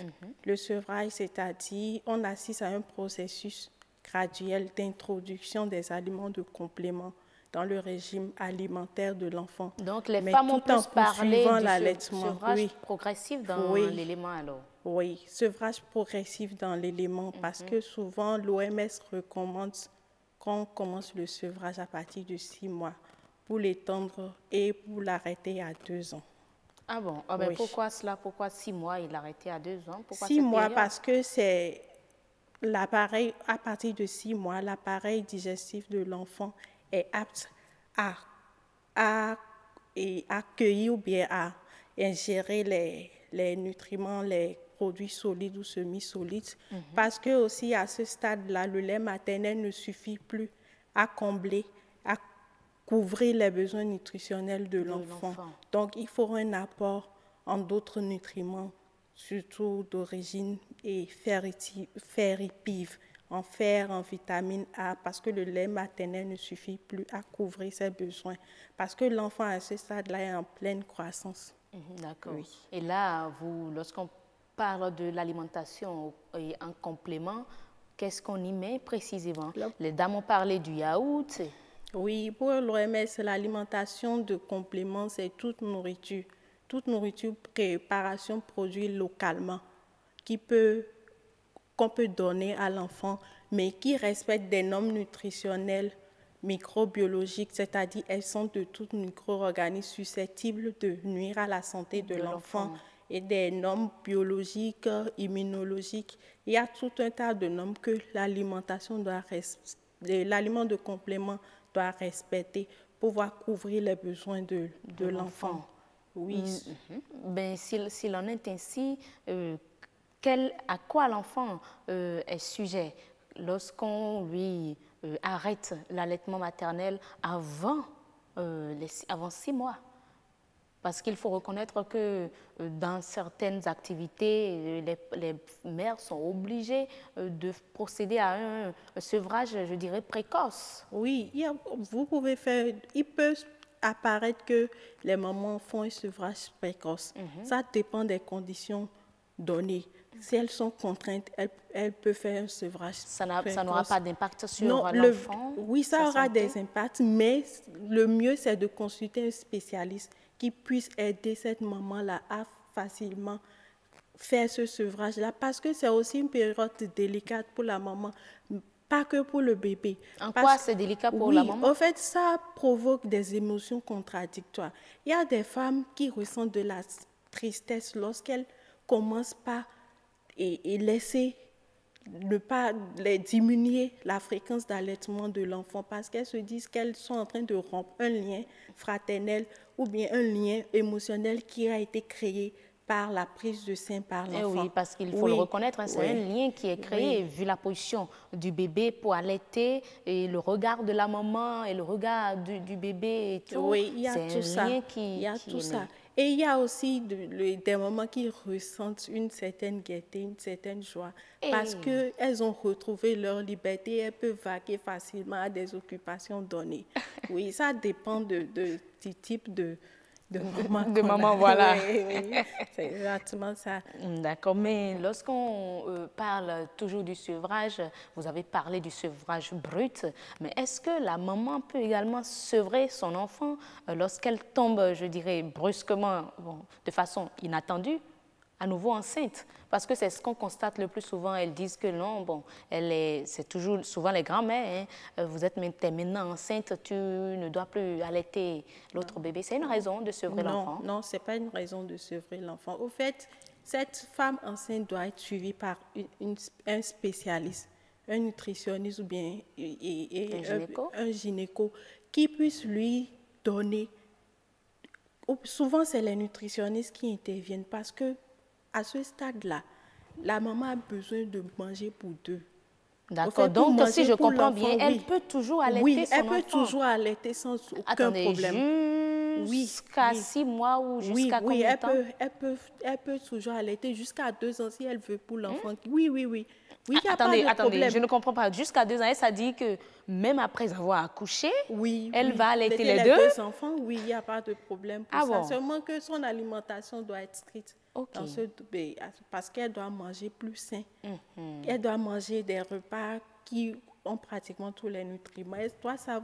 On doit savoir le composer, un régime alimentaire adéquat pour qu'elle-même se sente en santé, pour qu'elle ne tombe pas dans ce qu'on appelle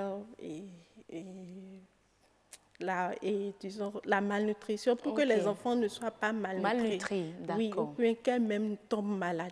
D'accord. Alors, les risques liés à une mauvaise ou à un mauvais sevrage de l'enfant. Oui, voilà. Et je voudrais rappeler, rappeler le fait que le sevrage aussi, ce n'est pas nécessairement juste le besoin de nourrir l'enfant, de bien nourrir l'enfant. Il y a aussi des pratiques en matière de soins qui doivent être effectuées à ce stade de la croissance de l'enfant. Ça veut dire que les personnes ou les parents qui s'occupent des enfants, lorsqu'on commence le sevrage, doivent avoir des interactions avec l'enfant. Ces personnes doivent interagir avec l'enfant. C'est créer un environnement propice, c'est-à-dire peut-être jouer avec l'enfant, lui faire passer des moments où on doit lui administrer les aliments de complément, soit des moments de gaieté, que l'enfant ressente un besoin et le même amour, oui. Qu'en allaitant. Oui, qu'en allaitant, on avait donné. Oui. Il faut tout ça. Il y a les pratiques liées. Pour parler des soins, on se réfère souvent aux soins de nourriture, aux soins de santé, c'est-à-dire l'hygiène autour de l'alimentation. Il y a les soins émotionnels, il y a aussi les soins de stimulation. Il faut stimuler l'enfant. Tout ça doit être réuni lors du sevrage. Oui, lors du sevrage. Sinon, ça va l'enfant créer un traumatisme. Sinon l'enfant peut bien devenir sélectif, et avoir des effets négatifs sur l'enfant plus tard. Oui, à vie, des effets, oui, des effets à vie que l'enfant, que la psychologie de l'enfant acquiert. Parce qu'on considère que le développement cognitif de l'enfant est encore très effectif à ce stade-là. Donc, l'enfant est sujet, est influencé par tout ce qui est sensible, à part tout ce qui se passe dans son environnement. Oui. Je vois. Ah, alors là, le sevrage, ce n'est pas de l'amusement. Non. Maintenant, le sevrage même, comment le pratiquer? Parce qu'on a ces astuces de grand-mère. Il faut cette feuille-là, verveine. Vénonia, voilà, Vénonia, notre amant vivait là, hein, mesdames et messieurs, où il faut triturer, passer ça sur le mamelon et tout. C'est ce que certaines femmes disent. C'est pas que Heureuse fait ça, hein, mesdames et messieurs. C'est ce qu'on nous dit. Hein. Oui, au fait. Est-ce que c'est de bonnes astuces? Bon, le sevrage est progressif. Ça s'étend de 6 jusqu'à 2 ans. Donc, la maman a tout le temps pour pouvoir enlever progressivement le sein à l'enfant jusqu'à lui couper ça. Donc, après voulu avoir introduit, l'habituer, il faut nécessairement que la maman habitue l'enfant à manger, à intégrer le repas familial, plus que les produits industriels d'abord. Maintenant, lorsque vous allaitez votre enfant, vous commencez par diminuer l'allaitement. Ça dépend au fait de vos occupations. Si vous êtes fonctionnaire, mais vous n'avez pas le temps, vous pouvez donner le sein à l'enfant le matin et que vous revenez le soir, vous lui donnez le sein le soir. Après, vous coupez le matin, mais pour ça, il faut que l'introduction des aliments de complément soit renforcée. Soit renforcée, mais vous n'avez pas encore répondu à ma question. Ces astuces de grand-mère, là, c'est bon? Oui, il y a des familles. Cette manière de sevrer l'enfant. De lui arrêter complètement le lait. Parce que quand il goûte, il voit que c'est amer, donc il évite de s'en approcher. Ou parfois même certaines femmes utilisent les bandes pour carrément bander les mamelons et tout pour faire peur à l'enfant. Oui, c'est des astuces de grand-mère. Il n'y a pas de problème. Il n'y a pas de problème par rapport à ça.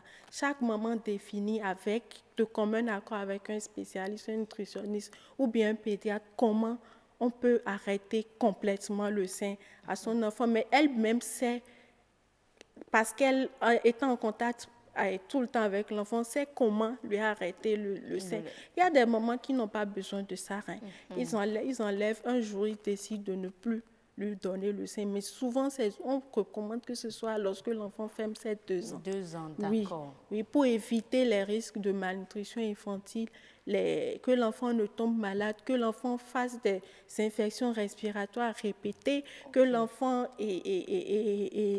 soit plus tard devienne un enfant obèse. Donc, il y a tous ces paramètres-là qui font que... Ah bon? Même un mauvais sevrage peut induire à l'obésité chez l'enfant? Oui, ça dépend de l'alimentation que vous donnez à votre enfant. Mais quel est le rôle finalement du père dans tout ça? Oui, le rôle du père, c'est d'accompagner la maman dans le processus de sevrage. En quoi faisant? Oui, parce que ce n'est pas facile pour une maman de donner... L'enfant à qui on donne une purée peut refuser. L'enfant à qui on donne une bouillie peut refuser. La maman, elle cherche.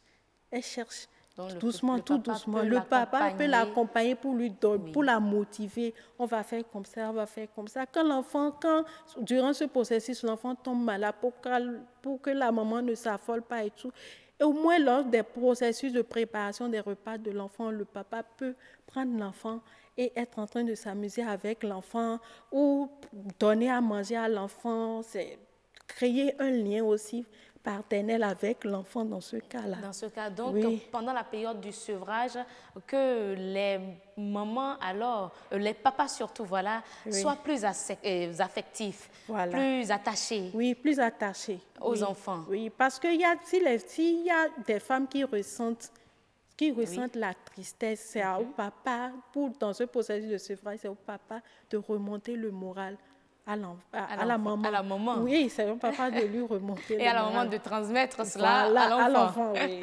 Merci beaucoup. Merci à vous, Alvine Djogbenou. Vous êtes nutritionniste. Avec vous, on parlait donc du sevrage. Comment bien sevrer son bébé.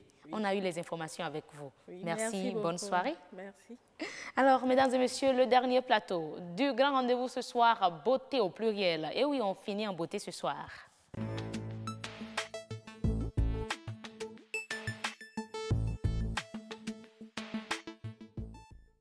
Voilà, beauté au pluriel s'intéresse à la Saint-Valentin. Et oui, demain, c'est le 14 février, on fête Saint-Valentin, mais comme on n'aura pas beauté au pluriel demain, Elonia d'Almeida décide d'en parler ce soir avec nous. On aura donc avec elle Corinne Bocor, elle est styliste relookeuse, pour nous donner les astuces pour séduire par le look. Mais d'abord, suivons ensemble cet élément témoin.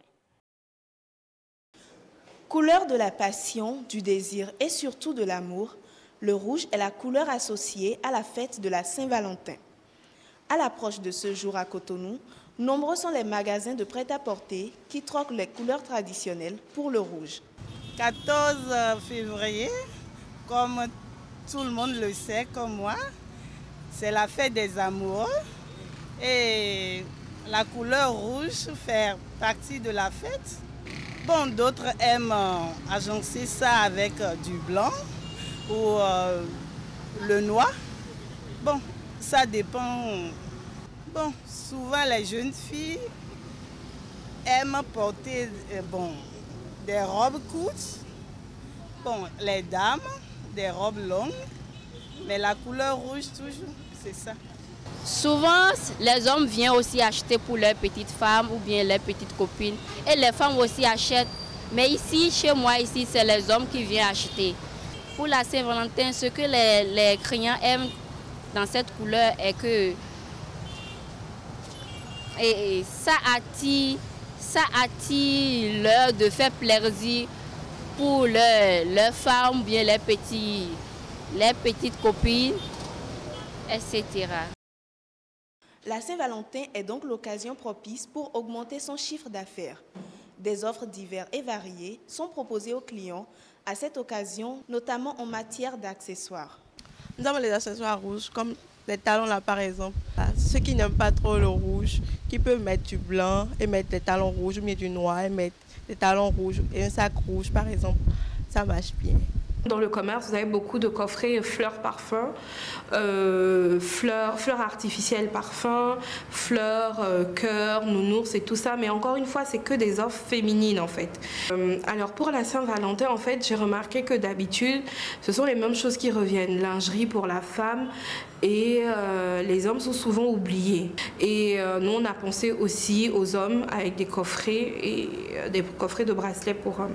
Donc voilà, c'est vraiment, ça facilite la vie au consommateur parce qu'il sait que quand il vient, il prend le coffret pour elle ou pour lui, il emballe et puis c'est rapide, c'est facile et ça a une histoire derrière. Donc ce n'est pas que juste du commercial, c'est quelque chose pour marquer l'événement. Le 14 février fait de plus en plus d'aficionados au Bénin. Elle reste généralement pour les femmes l'occasion de se mettre en valeur sans trop dépenser. Entre mode et budget, il n'y a qu'un pas pour la Saint-Valentin. Voilà, mesdames et messieurs, on retrouve sur le plateau Elonia d'Almeida et son invitée Corinne Bocor, styliste relookeuse, pour parler de la Saint-Valentin. Et oui, demain, Elonia va essayer d'avoir auprès d'elle les idées pour être relookée pour la journée de demain. Hello, bonsoir. Bonsoir. La pleine forme. Oui, bien sûr. Ah, tout en amour. Tout en amour, hein, ouais. Des ongles aux couleurs. De la Saint-Valentin, vous allez dire. et voilà, on voit déjà. Alors, Corinne Bocor, merci d'être sur le grand rendez-vous ce soir. Bonsoir. Bonsoir Heureuse, bonsoir à vous. Merci de m'avoir invitée. Oui, c'est toujours un plaisir de passer du temps avec vous. Et oui, le plaisir est partagé. Alors, Hello, oui, comment peut-on séduire par le look? C'est très important parce que certains trouvent que la Saint-Valentin n'est pas une fête qui doit être fêtée, qui est très commerciale. D'autres apportent une attention particulière à la Saint-Valentin, surtout pour aller à un rendez-vous au restaurant, un rendez-vous galant. Alors, bonsoir Madame Bocor. Bonsoir. On vous a invité ici parce que vous êtes styliste relookeuse. Alors, on avait envie de vous demander comment on doit s'habiller pour la Saint-Valentin, en règle générale. Alors, la Saint-Valentin est un événement pour fêter l'amour et les relations entre couples. Donc, c'est vrai qu'il y a un code couleur qui a été utilisé, qui est utilisé pour l'événement. Donc, en général, on est surtout parti sur le rouge et le blanc. Comme ce qu'on a vu dans le reportage. Dans le reportage, tout à fait. Donc, le blanc signifie la pureté. D'accord. C'est le symbole même de la pureté, même lors des mariages. La mariée souvent est en blanc parce qu'elle est censée être pure et vierge au moment de son engagement devant Dieu. Donc, elle est censée être, vous avez dit. Hein? Elle est censée. Donc, quand ce n'est pas le cas, elle va plutôt mettre de l'écru, du blanc cassé, ou de l'écru ou autre couleur. Mais en général, le blanc, c'est vraiment la couleur de la pureté. La couleur virginale et la couleur de la pureté. Donc, la pureté des sentiments qui unissent deux personnes. Et le rouge, c'est la couleur de l'amour, de la passion. Donc, la passion... Pourquoi attribuer le rouge à l'amour, à la passion? Est-ce parce que ça fait parfois mal? Je n'ai pas compris pourquoi le rouge, quoi. Surtout que certaines personnes n'aiment pas porter du rouge de peur d'être trop voyants, voilà. ou ne sont pas autorisées à porter du rouge. Qu'est-ce qu'il y a comme alternative? Oui, évidemment, on n'est pas obligé de porter du rouge et du blanc. Ça, c'est un choix personnel, comme dans toute occasion. En fait, chaque fête, chaque événement a ses codes. Ses codes, d'accord. Normalement, quand vous vous habillez pour aller quelque part, on a déjà, si vous respectez bien les codes, on a déjà une idée de là où vous allez. Que ce soit un entretien d'embauche, que ce soit une fête d'anniversaire. Voilà, pour Halloween par exemple, voilà, vous êtes en noir et orange en général, d'accord, etc. Donc, ça, mais ce n'est pas obligatoire. Après, chacun peut personnaliser son événement. Donc, pourquoi le rouge, ça, je ne saurais vous le dire. Très bien. Alors, il y a quand même, pour les femmes, des choses que vous conseillez à vos clientes qui veulent être élégantes pour la Saint-Valentin, en termes de modèles vestimentaires, que ce soit une robe, une jupe ou autre. Qu'est-ce que vous conseillez? Évidemment, on peut tout porter. Maintenant, tout dépend de l'événement, enfin de l'occasion. C'est ça, du rendez-vous exactement. Donc, planifié. je vais vous donner peut-être 3 petits exemples, 3 petites options. Rapidement, vous êtes invité, votre amoureux vous invite à passer la soirée avec lui, mais c'est une surprise. Donc, vous ne savez pas où vous allez. Ah, comment je vais m'habiller? Je ne sais pas où on va. C'est ça. Donc là, on va prendre un minimum de risques. C'est-à-dire, on va mettre une tenue qui est assez confortable. C'est ça. D'accord. C'est le mot d'ordre. Élégante, confortable. Et mais la tenue assez confortable, c'est laquelle? C'est le pantalon, non? Peut-être aussi quelque chose d'adaptable. C'est-à-dire, j'arrive sur place, je vois ce qui se passe, je peux rapidement aller aux toilettes et puis peut-être modeler. C'est-à-dire, j'ai mis un chemisier. Si c'est un endroit où je peux me permettre d'être un peu sexy ou un peu truc, je vais déboutonner un peu plus les boutons, je vais peut-être remonter les manches, je vais peut-être nouer la chemise à la taille, enfin voilà, des choses comme ça. Pour le bas, le moins risqué, je dirais que c'est le pantalon, d'accord. Donc, dans tous les cas, ça peut passer. Lors d'un rendez-vous, on va dire au restaurant, là déjà, vous savez où vous allez. Vous avez certainement le nom du restaurant, donc vous savez si c'est un restaurant décontracté, plutôt chic ou vraiment haut de gamme. Donc là, c'est plus facile. Vous savez que je dois m'habiller soit un peu relax, soit un peu apprêté, ou alors vraiment en tenue de gala et tout ça. Donc, plus la tenue est longue, je dirais, on va dire, plus ça fera habillé et plus ça fera gala sophistiqué. Une robe courte, c'est une tenue intermédiaire qui reste sexy mais pas vulgaire. Donc toujours étudier la longueur de la tenue, que ce soit une jupe ou une robe. Et puis pour les hauts, on est en décolleté, quelque chose de près du corps, mais pas trop moulant, parce que comme je dis, il faut toujours être à l'aise, libre de ses mouvements, en même temps sexy, mais pas vulgaire. Et puis, voilà. le tour est joué. Les accessoires, après, les accessoires aussi vont avoir leur importance. Donc, vous pouvez avoir une tenue sobre et accessoiriser de manière à ce que tout de suite, ça soit rehaussé. Dans mon sac, dans le cas de l'endroit non identifié, voilà, dans mon sac, j'ai prévu soit une pochette à strass, soit un petit sac simple, les bijoux aussi, donc vite, je peux changer. L'accessoire fait toute la différence. C'est vrai. Avec le même vêtement, les accessoires vont vous donner Vous avez quelques accessoires déjà là sur le plateau parce qu'il y a des dames qui ont dit que la même chose ou les mêmes choses reviennent souvent. Je crois que vous avez quand même des choses qui... Alors les accessoires, évidemment très importants. Et là, ça va plus s'adapter, je dirais, ça sera idéal pour la troisième option. D'accord. Qui est de passer... L'option coquille du soir. Non, pas forcément. mais ça peut... elle est pressée, là. L'option... Alors, le passage coquin, ça peut être valable dans tous les cas. Donc, vous pouvez sortir et après rentrer et puis après la soirée continue. D'accord. Continue, vous savez. On appelle ça l'after. Donc la troisième option serait de faire un dîner à la maison. À la maison, oui, ça c'est vrai aussi. Voilà. Donc vous êtes invité ou vous organisez le dîner à la maison, la soirée à la maison. Donc déjà vous êtes dans un environnement que vous maîtrisez. Très bien. Donc, par contre, moi, ce que je vous suggère, c'est de faire une petite déco particulière pour que l'ambiance soit vraiment dans le thème. Donc, des petits objets, des éléments de couleur, des bougies, la musique. Exactement. Voilà. Je vois que vous avez l'habitude. Et quel type de musique encore? Il ne faut pas aller mettre du... Oui, voilà, de la musique douce. Tout dépend de l'ambiance que vous voulez. Mais en général, c'est de la musique, une ambiance très douce, très feutrée, très truc. Donc vous avez des perles ici. Voilà. C'est quoi? C'est des colliers? Donc après le dîner, maintenant, évidemment, il y a la petite surprise parce qu'on ne va pas arriver déjà avec les perles. Non, ça veut dire que ça, ce n'est pas pour la soirée, hein? Ah si.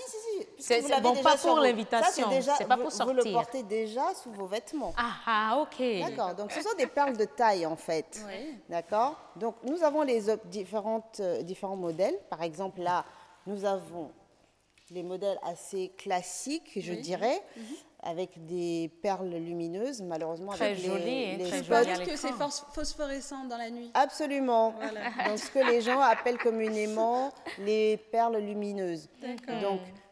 Donc, plus la lumière descend... Même s'il y a coupure, votre homme va vous retrouver sur le lit, là. Pas de souci. On vous retrouvera facilement. Donc là, on a rajouté quelques lettres pour être dans le thème toujours de l'amour. Super. Ici, j'ai un autre modèle que j'aime particulièrement.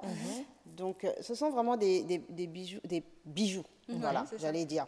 Donc, un peu plus travaillé avec des pierres plus originales. Là, on est toujours dans le thème de la couleur. Nous avons même un petit cupidon qui représente donc le petit ange de l'amour avec sa flèche qui, lorsqu'elle vous percute... Présentez ça déjà. À quelle caméra? Voilà.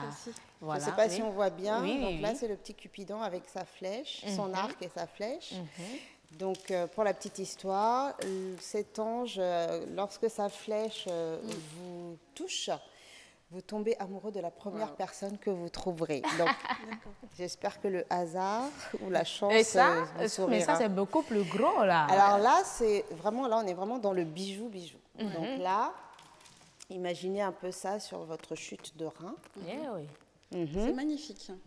Ça pose bien, ça fait vraiment très élégant, très original. Et là, je pense que quand il verra ça, ça sera impossible de résister. Son effet.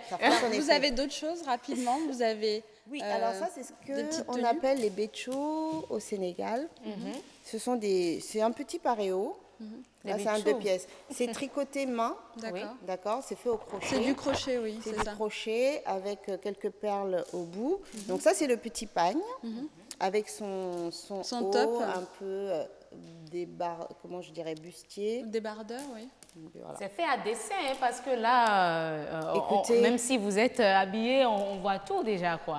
Voilà. Ça, en général, on le met après. C'est-à-dire vous allez vous changer pour mettre ça. Parce que sous le vêtement, ça peut peut-être être légèrement encombrant. Et bah, dis donc, c'est tout un Donc, c'est programme. pareil pour la lingerie. Donc, le choix de la lingerie aussi est très important. Africanisé, je dirais. Ouais. Absolument. Avec Donc, du on a wax. la petite touche de wax Oui. qui fait que vous avez des petites choses comme ça, très coquines. Vous avez le string à Bah, c'est l'intérieur. super. C'est tout un Et puis les programme. bodys. La dentelle. La dentelle, ça a toujours... C'est magique. Je ne sais pas pourquoi. Je crois que... Il faudra demander à ces messieurs. On a fait un peu le l'effet tour de que la ça a question fait sur- brièvement. tout à fait, On tout n'a à plus fait. de temps. En tout cas, Madame Corinne Bocco, je rappelle que vous êtes styliste, relookeuse. Je vous remercie d'être passée sur ce plateau. C'est J'espère que passé les vraiment télé- très vite. On n'a pas pu Très aborder vite, toutes les questions. Par effectivement. exemple, le coût, pour être vraiment relooké, ça a également son coût et tout ça. On va voir dans quelle mesure On vous pourra revenir recevoir. sur le sujet. Pourquoi pas l'année prochaine, Oui, pourquoi déjà. Peut-être avant, hein, vous savez. Il y a d'autres événements à part la Saint-Valentin. N'est-ce pas? Donc, on aura le temps de se retrouver déjà au cours de l'année. Avec plaisir. Merci beaucoup. Et bonne fête à tous. Merci. Et bonne fête à vous également. Merci. Hello, donc Oui, voilà, on se retrouve va finir vendredi. Et vendredi, toujours Non, beauté Beauté au Saint-Valentin. pluriel? Non, pas Saint-Valentin, ce sera déjà passé. C'est une Vraiment. surprise, d'accord? D'accord. On va rester accrochés pour découvrir la thématique du vendredi prochain. Mesdames et messieurs, on finit en beauté, comme je vous le disais, hein, à l'entame de la rubrique. Et avant de prendre congé de vous, on va vous demander de suivre la météo. Et oui, les prévisions météorologiques en rappel. Voilà.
Mesdames et messieurs, ce sera tout pour le grand rendez-vous. L'énième, voilà, numéro de grand rendez-vous, précisément le deuxième pour le camp de cette semaine, s'achève ici même. On va se dire à demain pour célébrer la fête de l'amour, la Saint-Valentin. À demain, d'ici là, portez-vous très bien.